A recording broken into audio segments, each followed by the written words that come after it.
Très chers compatriotes, vous savez qu'aujourd'hui, il n'y a plus de guerre qui ne soit pas actualisée. Il faudrait que je vous mette bien au courant de ce qui doit arriver dans notre nation, que vous appelez aujourd'hui encore Cameroun, mais qui est le Rukuda.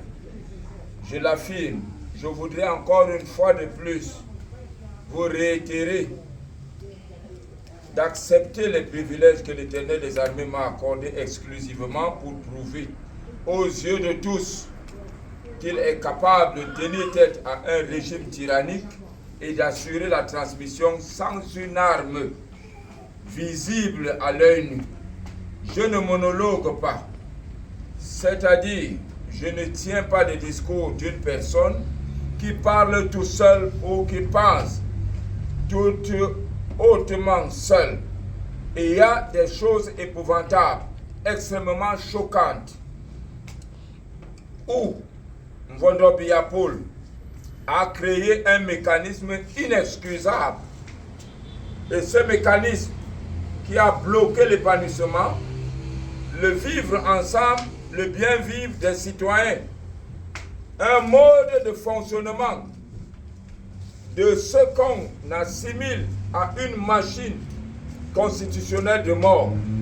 Ce mécanisme de meuble qui ne tient que des discours dont les termes ne sont appliqués qu'à des théories inoptiques. Écoutez très bien.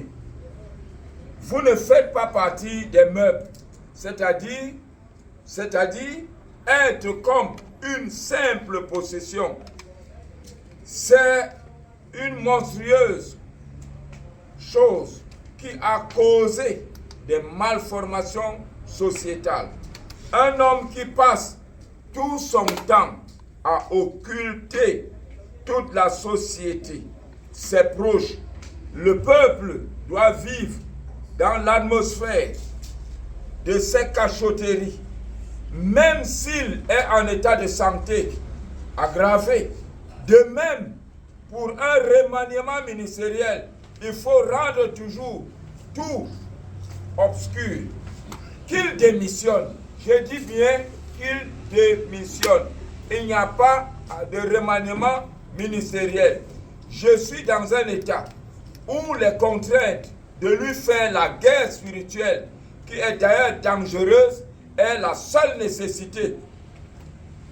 Qu'il sache qu'il n'est pas dans un état de néologisme, c'est-à-dire qu'il n'a plus rien à dire, ou bien encore, il a de nouveau à me dire, le faisant vaillamment, comme avec les autres. Voici une seule phrase, qu'il me dise, me voici maintenant à Mimoman. Comme par le passé, il le disait, me voici à Douala, me voici à Bamenda, ou encore me voici à Maroua. C'est ce que je voudrais entendre.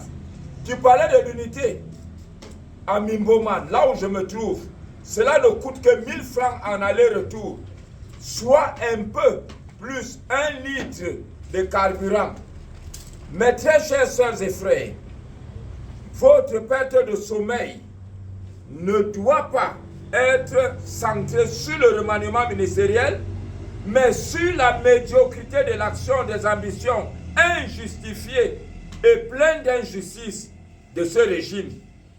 D'ailleurs, un orgueilleux, je dis orgueilleux, excessif, une mégalomanie qui a formé des professeurs de morale de sa discipline, alternam al vitam, c'est-à-dire la mort au pouvoir, les qualités qui répondent aux choses données, qu'ils ont signées, qu'ils vont mourir au pouvoir par des pactes de sang.